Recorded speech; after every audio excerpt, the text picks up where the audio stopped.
Salut à tous, bienvenue dans The Programmatic Society, un programme qui vous propose d'entendre la voix de ceux qui font le marché du programmatique, en français dans le son, international dans le ton. Une émission soutenue par Gold Circle avec pour partenaire média 100% Média et partenaire opérationnel Adlearn Media. Ce contenu est accessible également en podcast sur les principales plateformes d'écoute. Cette semaine, notre thème est le suivant, Média et Retail Média boostés par le Zero Party Data. Le Zero Party Data, ou données volontairement partagées par les consommateurs, est en train de révolutionner le paysage de la publicité et du marketing. Selon une étude de Forrester, 41% des marketeurs prévoient d'augmenter leur investissement dans le Zero Party Data en 2023. Cela montre l'importance croissante de cette source de données pour les entreprises. En effet, l'utilisation du Zero Party Data dans les médias et le retail média a des avantages significatifs pour les marques. Par exemple, une étude menée par le CMO Council révèle que 62% des marketeurs estiment que l'exploitation du Zero Party Data améliore leur compréhension des préférences et des besoins des consommateurs. Cela permet une meilleure segmentation et un ciblage plus précis des audiences, ce qui se traduit par un retour sur investissement plus élevé pour les campagnes publicitaires. Nous demanderons donc à nos invités quel est l'impact du Zero Party Data sur les médias traditionnels et le retail média, quels sont les usages concrets du concept de Zero Party Data dans le cadre des campagnes marketing, et enfin, comment pense-t-il que l'usage du concept de Zero Party Data va-t-il évoluer dans l'écosystème publicitaire ? Pour en discuter, Julien Mas de Gold Circle, Jérôme Delampe de Prisma Media. Une émission présentée par Michel Duvillier. Bonjour Julien. Bonjour Michel. Bonjour Jérôme. Bonjour Michel. J'allais dire, vous êtes des sociétaires de The Programmatic Society. C'est la deuxième fois que tu viens, Julien. Aujourd'hui, on va parler d'un concept qui est peu connu. C'est le concept de Zero Party Data. D'où cette première question. Qu'est-ce que le concept de Zero Party Data, Julien ? Et puis, quel impact sur le retail média qui a vraiment le vent en poupe actuellement ? Écoute Michel, le concept de Zero Party Data, c'est la donnée que le consommateur consent de manière proactive à partager avec une marque ou avec une marque média ou une marque industrielle. L'impact, donc la donnée qu'il va partager de manière proactive, dans un premier temps, ça va être de la donnée socio-démographique, de la donnée d'intérêt de conso ou d'intérêt divers. Et une petite subtilité que nous, en fait, on pousse chez Gold Circle, ça va être également la donnée transactionnelle. Donc, qu'est-ce qu'on appelle la donnée transactionnelle ? C'est la donnée d'un côté bancaire, qui est régie par une réglementation qui s'appelle la DSP2 et qui dit que la donnée appartient aux consommateurs et que les banques en fait n'en sont pas les propriétaires mais des usagers pour produire un service à leurs clients. Et donc le client peut en faire la portabilité auprès d'entreprises qui sont agréées pour ce faire, donc avec un cadre réglementaire qui s'appelle la DSP2.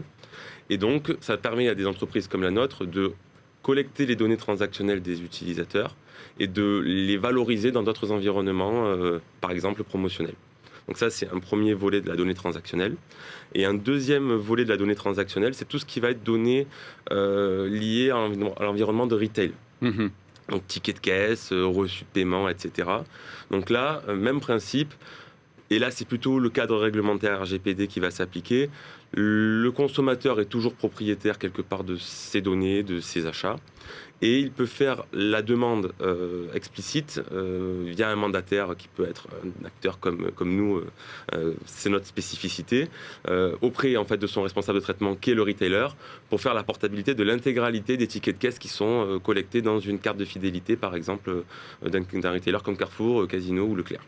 Donc l'intérêt effectivement de faire cette portabilité pour le consommateur, c'est d'en profiter dans un environnement promotionnel, expérientiel, aide à la conso, etc., etc. Et donc toute cette donnée collectée, on comprend qu'on va créer des profils de consommateurs extrêmement pointus, basés sur des comportements d'achat précis, puisque réels et effectifs dans les différents magasins et même au sein des magasins. Et donc ça va venir impacter le retail média, parce que jusqu'à présent, cette donnée-là était relativement préemptée par les retailers et en silo. Et là, nous, on va la décloisonner. On va même dire qu'on va pouvoir avoir l'intégralité de de tous les retailers au même endroit, et on va pouvoir venir nourrir des stratégies data de partenaires médias tradis. Et sans transition, je vais laisser répondre Jérôme, qui les représente aujourd'hui. Merci pour la transition, Julien. Alors Jérôme, justement, ta vision du concept de zéro party data, l'impact sur le retail média. À l'instant, Julien parlait également de l'impact que ça pourrait avoir sur les médias traditionnels, mais on va en parler juste après. Ouais. D'abord, parlons, du zéro party data en tant que concept, et 2, sur la partie retail média. En tant qu'observateur, puisque toi, tu représentes un média Prisma, mais en tout cas sur le retail média, quelle est ton observation ? Entendu. Déjà, zéro party data, c'est notre quotidien chez Prisma. On a une audience à qui nous offrons des services, et pour accéder à ces services, ils partagent de la donnée.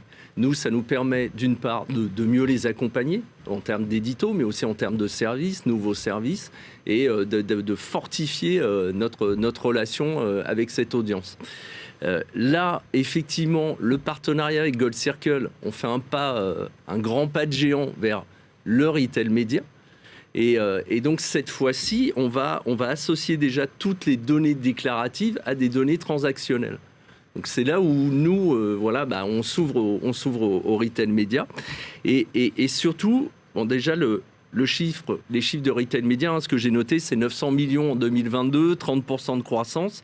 Et notre force, nous, c'est justement d'avoir déjà des audiences fidélisées, des ADN de marque qui sont des ADN très coaching de consommation. Donc, associer en plus, justement, toutes ces offres qui vont être exclusives à notre audience, on continue justement à toujours servir cette audience. Et puis en termes de retail média, on va y venir après, justement en associant cette audience, ce service de la data, on va mieux servir nos partenaires, agences et annonceurs.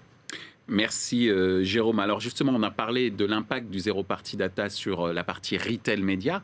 Qu'en est-il pour les médias traditionnels qui ont quand même un joli coup à jouer ? On va en parler après avec plus de précision avec toi, Jérôme. Mais Julien, de ton observation, l'impact du zéro party data sur les médias traditionnels. Il ne vous a pas échappé, Michel, qu'il y a un animal qui s'appelle le coquitière qui est en voie d'extinction. Et que malheureusement, ou heureusement pour nous, le coquitière a servi à tous ces médias traditionnels un certain nombre d'années dans le digital à se monétiser et en fait à gagner de l'argent. Donc dans l'évolution du marché qui est en train de s'opérer, les médias traditionnels sont tenus de changer de stratégie data. Et donc d'aller vers ce qu'on appelle la first party, créer des environnements logués, créer du service pour pouvoir connaître leurs audiences et pouvoir les valoriser. L'intérêt de la zéro party data, et notamment de la zéro party data transactionnelle, en fait, que c'est celle dont j'aime bien parler, c'est qu'elle va permettre à des acteurs du média traditionnel de pouvoir faire des propositions de valeur à minima aussi bien disantes que celles d'acteurs du retail, qui sont en fait des acteurs connus du retail média, mais qui sont en fait cloisonnés dans leurs données de leurs consommateurs, et à la fois mieux disantes. Pourquoi ? Parce qu'ils ont aussi tout le haut de funnel dans l'adressage du consommateur, à savoir le branding, le awareness, toute la partie considération quand un utilisateur commence à rentrer en considération avec un contenu en spécifique, que ce soit promotionnel ou éditorial, on commence à... Jérôme parlait de coaching tout à l'heure aussi. Ouais, exactement. Donc, et donc jusqu'à la partie retail avec des acteurs partenaires comme nous, c'est l'intérêt de nos partenariats, la partie retail data va permettre d'aller jusqu'à la conversion et donc à la partie transactionnelle, l'effectivité de l'achat final, et donc de pouvoir valoriser un investissement publicitaire dans sa totalité et donc d'avoir une vue sur le ROAS des campagnes. Merci Julien. De ton point de vue, et là j'allais dire que c'est du velours entre guillemets un peu cette question pour toi Jérôme, puisque tu fais partie d'un grand média traditionnel, ou en tout cas d'un groupe de plusieurs médias traditionnels. Quel est l'impact du zéro party data sur ton écosystème ? Alors déjà, tout à l'heure, j'ai parlé d'ADN, de coaching de consommation. Je vais l'illustrer simplement, mais on a cuisine actuelle, c'est comment mieux se nourrir. Femme actuelle, c'est comment mieux consommer pour sa famille. Capital, c'est comment mieux gérer son argent. Voilà ce que j'appelle l'ADN. Et donc, effectivement, comme le disait Julien, nous, on est en haut de funnel. Moi, en plus... Chez Prisma, je représente PMS Performance et je fais tout le bas de funnel grâce à une puissance, que ce soit les emails, les newsletters, les SMS, le content to commerce. Donc nous, on est déjà dans ce monde-là de pouvoir travailler le haut et le bas chez Prisma, c'est notre force. Hein. Et d'associer en plus maintenant la donnée transactionnelle, on va être encore beaucoup, beaucoup plus fort. Et... ce que je vois, et c'est partagé avec mes collaborateurs du programmatique, c'est que le retail média, aujourd'hui, il y a beaucoup d'acteurs, et je pense à la GMS, en fait, ils sont très géolocalisés. Donc, à la place d'un annonceur, je me dis, si je veux avoir la vision, le meilleur ciblage, il faudrait que j'achète celui qui est plutôt dans l'ouest, celui qui est plutôt dans le nord et dans l'est, celui qui est plutôt dans le sud. Donc, il faudrait que j'achète chez plusieurs. Et nous, avec notre puissance, on va pouvoir lui donner un personae, vraiment, cette fois-ci, qui va avoir identifié avec son identité de consommateur de telle ou telle gamme de produits et dans telle enseigne, et son identité de où il surfe. Donc, dans quel média je le retrouve et je peux le cibler. Et donc, effectivement, on va voir ce côté personae qu'on va pouvoir mettre à disposition annonceurs et agences. Merci. C'est la force de Jérôme. Prisma, en fait, d'arriver à de tous les acteurs médias traditionnels, c'est qu'ils vont pouvoir mixer la donnée transac avec la donnée éditoriale et de recherche, de comportement navigationnel sur les sites. Donc ça, le retailer n'est pas capable de le faire aujourd'hui, en tout cas les acteurs du retail média actuels. Donc c'est toute la force de la solution que vont pousser les régies comme Prisma. Alors Julien, justement, tu vas garder la parole parce qu'on parle de zéro party data, de retail média et à l'instant de médias traditionnels avec les atouts que tu viens d'évoquer pour les médias traditionnels. J'aimerais quand même qu'on nous explique, que vous nous expliquiez très concrètement les usages du concept de zéro party data dans le cadre de campagne marketing. Et j'aimerais, Julien, que tu en profites pour nous expliquer ce qu'est Gold Circle, quel est le rôle de Gold Circle dans le cadre justement de cet usage du zéro party data dans le cadre de campagne marketing. D'accord, mais ce que je peux te proposer, Michel, c'est de t'expliquer deux tests in situ que l'on a pu faire, notamment avec Prisma et deux partenaires annonceurs. Un dans le domaine alcoolier et un autre qui est un industriel de la beauté. Gold Circle, c'est une solution, c'est un service qui promet au consommateur de valoriser sa donnée personnelle, qu'elle soit socio-démo, mais surtout transactionnelle, auprès d'annonceurs, pour que, pour une fois, la donnée qu'il partage avec un tiers, il la partage à son profit, que ce soit pour consommer mieux, pour consommer plus en adéquation avec ses valeurs, optimiser son pouvoir d'achat, financer des causes qui lui tiennent à cœur. C'est ça notre vocation. On a développé pour ça une application mobile, mais on a aussi développé une suite de points de contact médias partenaires dans lesquels on va retrouver le même service, et le consommateur retrouvera le même service, et c'est l'intérêt des partenariats qu'on monte avec des acteurs comme Prisma. Donc ça, c'est pour la réponse à ta question sur Gold Circle. Ensuite, sur les use cases concrets, on a monté une première opération avec un grand alcoolier français. Tu peux le nommer, hein? Oui, je peux le nommer, c'est Ricard. C'est Ricard, la marque Ricard. En l'occurrence, on a fait une opération en 2 temps. Dans un premier temps, on a fait de l'embasement avec l'équipe de PMS, et notamment pilotée par Jérôme. Donc on a recruté 30 ou 40 000 utilisateurs à la marque Ricard. Donc ils se sont engagés ils se sont opt-in de la marque Ricard et des communications de la marque Ricard. Et quelques mois plus tard, on a recommuniqué auprès de cette cible, avec une offre promotionnelle qui était Powered by Gold Circle. Donc Ricard a shooté un mail à ses audiences nouvellement captées, avec une offre promotionnelle à faire valoir sur l'achat d'un produit Ricard au sein de grandes surfaces connues. Et l'utilisateur pourra en bénéficier. Il n'avait qu'à s'inscrire sur la page aux couleurs de Ricard, mais Powered by Gold Circle, donc s'opt-in à Gold Circle, synchroniser son compte enseigne pour pouvoir faire la portabilité de ses tickets de caisse. Et une fois que l'achat a été effectué, notre algorithme a repéré que la bouteille de Ricard la condition était respectée dans le ticket de caisse et on a affecté la remise dans la cagnotte de notre conso. Ça, c'est le premier use case. D'accord. Et le second, c'est un use case qu'on a également monté avec Jérôme et Prisma.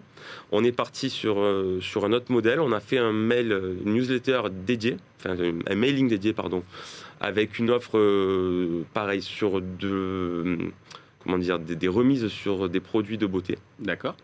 En grande surface également. Et, sur une enseigne en particulier ou sur toutes les enseignes. C'est une marque en fait. Okay. On peut citer la marque ? On ne peut pas la citer, mais c'est une grande marque française leader dans son secteur.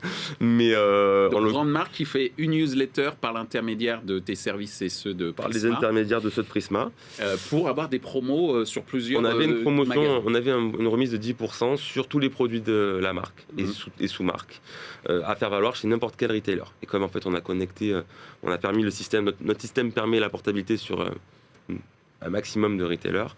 On a fait ce test-là et on a eu un bon taux d'engagement à la fois sur les newsletters, sur les mailings dédiés que Prisma avait envoyés, mais également sur tout le funnel de conversion derrière pour accéder à la promotion. Donc avec les suites qui vont arriver derrière ces tests-là, c'est des industrialisations des campagnes avec les annonceurs qu'on vient de citer.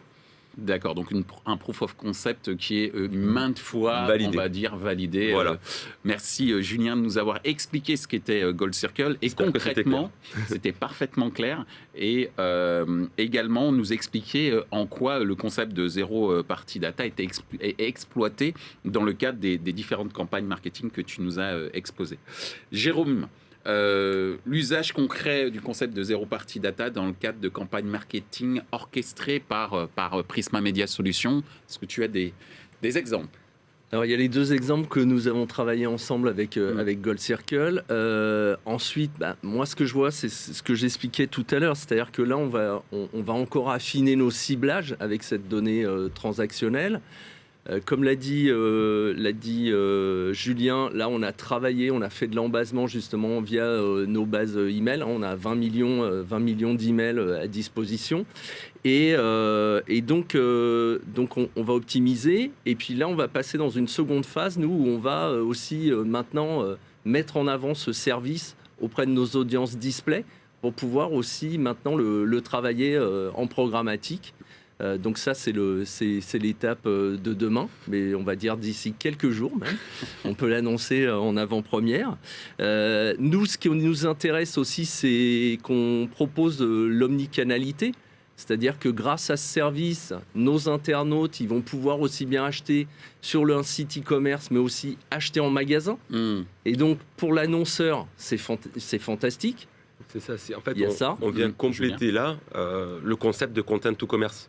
Exactement. Parce qu'aujourd'hui, le content to commerce tel qu'il est apprécié par le marché, c'est un éditeur qui va envoyer de l'audience sur un site marchand e-commerce. Mais là, avec ce système, on est en mesure d'aller sur le magasin et donc de proposer des campagnes de content to commerce qui vont aller même jusqu'au magasin physique. Et donc, qui vont pouvoir être mesurées également. Exactement. Alors, c'était mon dernier point, bien joué. Je t'en prie. C'est exactement ça. Nous, ce qui nous intéressait aussi, quand on a commencé à discuter avec Julien, c'est que, oui, la mesure, de toute façon... moi, PMS Performance, je peux parler que de mesure, c'est mon métier à chaque minute. Mais là, on va avoir une mesure sur tous nos leviers et une mesure retail et e-commerce. Donc, c'est fantastique. Alors, justement, puisque c'est fantastique, je pense que le zéro party data a de beaux jours devant lui. Comment vous voyez évoluer ce concept de zéro party data dans l'écosystème publicitaire et notamment programmatique ? Alors, pour répondre, je pense qu'il y a un défi qu'il va falloir relever, c'est le défi du reach. Voilà. Si on veut que ce concept soit vraiment efficace et efficient pour les annonceurs, il faut qu'on obtienne de vrais résultats en termes de reach. Et comment on fait, justement ? Nous, notre stratégie chez Gold Circle, ça a été d'aller voir un certain nombre de partenaires médias au rang desquels on peut citer Prisma, qui sont des acteurs majeurs, On a proposé un système qui est plutôt ouvert et qui consiste à dire que un utilisateur qui consomme du Gold Circle sur un site média d'un groupe A peut aller aussi le consommer sur un site média d'un groupe B sans avoir à recréer 50 comptes différents. Et on a réussi à créer des règles de gestion qui sont acceptées par tous les acteurs médias du marché et qui sont faires. En fait, qui se sont calqués sur des market practices qui se faisaient dans le monde de l'affiliation. En fait, on a transposé un peu des usages qui existaient depuis une vingtaine d'années à un nouveau concept. Donc, tout ça pour obtenir ce reach, ce fameux reach. Si, partons du postulat, et on va y arriver, que le reach est atteint, parce que quand on voit les objectifs de Prisma en termes de recrutement sur nos partenariats qui seront bientôt live, sur lesquels on communiquera très bientôt, mais le jour où l'émission sera publiée, ils seront déjà live. Et je serais ravi qu'on puisse en parler à nouveau pour parler des résultats. Tout à fait. Pour parler de mesures. En fait, on a plusieurs millions de personnes qui vont être exposées à ce type de service. Donc, on risque d'avoir un reach assez rapide sur la proposition de valeur Gold Circle, en tout cas la proposition de valeur marque média powered by Gold Circle. Ça veut dire que Gold Circle, c'est une sorte de réseau, en fait. Oui, c'est un système fermé ouvert. Et voilà, un réseau par l'intermédiaire des partenaires médias. Exactement. Et réseau par l'intermédiaire de partenaires retail et également réseau potentiel par les différents annonceurs avec lesquels vous allez travailler. Exactement. Nous, on a remis le consommateur au centre de l'équation. Parce que si on n'arrive pas à mettre le consommateur au centre de l'équation, on a raté la partie, on a perdu le match. Donc à partir du moment où on le remet au centre de l'équation, on a essayé de fédérer tous les acteurs de l'écosystème, médias, agences médias, annonceurs, autour de notre solution dans un système qui soit le plus ouvert possible à chacune des parties. Et donc, si ce reach, on l'obtient, ça va en fait nous permettre de collecter énormément de données de manière RGPD friendly, compliant, et donc de pouvoir apporter à la programmatique un nouveau souffle. Avec une collecte de données et des ciblages et des scores qui n'arriveront pas des cookies tiers, mais qui arriveront d'une donnée qui aura été apportée par la zero party data. Donc c'est un enjeu stratégique, même pour le programmatique demain, c'est notre objectif à long terme. Merci Julien pour nous avoir exposé les ambitions à travers les zéro party data. Ce qu'on retiendra, c'est cette notion de reach. C'est pour ça que je parlais de constitution de réseau côté média, mais également côté retailer et annonceur. De ton point de vue, Jérôme, comment tu vois évoluer l'avenir du concept de zéro party data? Tu parlais tout à l'heure de tes collègues programmatiques, donc je pense qu'ils doivent regarder avec toi ce concept avec grande attention. C'est quoi l'impact potentiel justement sur l'écosystème publicitaire programmatique? Déjà, moi, dès ma rencontre avec Julien et avec l'équipe Gold Circle, je les ai tout de suite... on s'est regroupés pour justement travailler ensemble sur ce projet. Parce que moi, sur les bases email, newsletter, eux sur le programmatique, mais nous, on parle quand même à un utilisateur, un profil, on appelle profil 360 Prisma. Et à partir de là, ce que je voulais dire aussi, c'est que justement, nous, on a déjà un compte, nos internautes, ils se créent un compte chez Prisma qui leur donne accès à des services et qui leur permet d'avoir un seul compte, d'avoir accès à plus d'une vingtaine de marques. Donc là, ce qui va se passer, c'est qu'ils remplissent justement donc, des formulaires, ils déclarent des informations, et il va y avoir une seconde partie où on va leur dire, si vous voulez aller plus loin dans la relation avec Prisma, ils vont donner les datas là, dont on a parlé et qui sont justement powered by Gold Circle. Et tu peux évoquer ici le nombre de personnes qui sont déjà à Prisma Connect? Alors, effectivement, notre puissance, moi je parlais des 20 millions d'emails, il y a 34 millions tous les mois de gens qui sont nos lecteurs sur nos sites, et il y en a déjà 14,5 millions qui ont un compte. D'accord. Qui veut dire que demain... En termes de reach, on est plutôt pas mal. Ouais, c'est pas mal, c'est bien, c'est un bon début. Donc le mois prochain, effectivement, là, dans quelques jours, les gens on va les avertir de ce nouveau service à ces 14,5 millions déjà, et puis il y a un programme relationnel qui va les aider à mieux comprendre le service, à bien consommer et les accompagner dans cette démarche. La dimension coaching. Exactement. Et en plus, ce qui est hyper important, parce qu'aujourd'hui, nous, on est un média, mais on est un média serviciel. Et on se doit d'aider les Français et on parle du pouvoir d'achat. Et ça, pour moi, c'est aussi le plus de notre démarche. C'est aussi encore à nouveau d'être près de notre audience. Ensuite, moi, ce que je vois, c'est ce que je disais tout à l'heure, c'est aujourd'hui, effectivement, alors on parle de la fin du cookie tiers, mais en ce moment, sur le programmatique, c'est encore un ciblage, encore un cookie, on va dire. Et je l'avais dit précédemment, mais moi, ce que je vois, c'est que nous, on va offrir un vrai profil. C'est-à-dire que là, cette fois-ci, on va être sur un personae robuste, et ça sera telle personne qui est lecteur de tel et tel titre chez Prisma et qui achète tel type de gamme de produits chez telle enseigne. Donc ça, c'est vraiment bien. Et surtout, moi, ce que je dirais, c'est un peu ma conclusion, les retailers ne sont plus seuls et que nous, en apportant ce profil avec de la data transactionnelle, plus le fait de savoir où ils surfent, sur quel titre nos annonceurs, agences vont pouvoir les toucher, on est plus que massif, et je pense qu'on va pouvoir participer largement à l'expansion du retail média. Merci Jérôme. Et en plus, on a affaire à des gens engagés.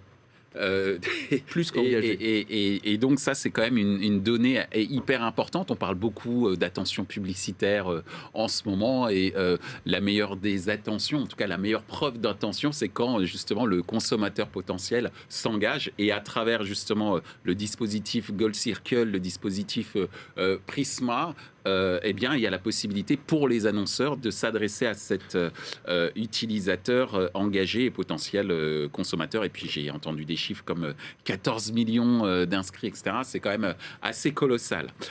On en arrive à notre dernière question, qui est la question 100% média.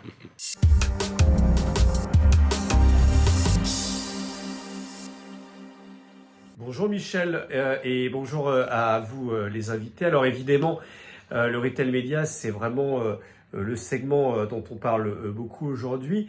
En quoi aujourd'hui l'association entre médias et retail média est-il un cocktail qui va continuer d'exploser? Alors Julien, tu as entendu la question. Oui. Le cocktail, il me semble que j'ai... média, retail média. Qu'est-ce que tu en penses? Tu as 60 secondes pour y répondre. Top chrono. Écoute, je pense que l'association de médias, retail média, ça va permettre de gérer l'intégralité du funnel du consommateur. Awareness, considération, conversion. Ce que j'évoquais tout à l'heure. Toute la partie média tradi avec le contenu, l'éditorial, la vidéo, enfin tout le content va permettre de faire du branding.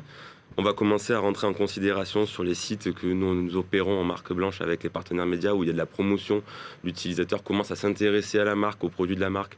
Donc on peut considérer qu'il rentre en considération avec cette marque. Et enfin, la conversion, c'est la partie retail média, c'est la partie retail data. Quand il achète effectivement en magasin, à ce moment-là, on peut valider que le plan média était cohérent, et donc on gère tout le funnel comme ça pour un annonceur du comportement d'achat du consommateur.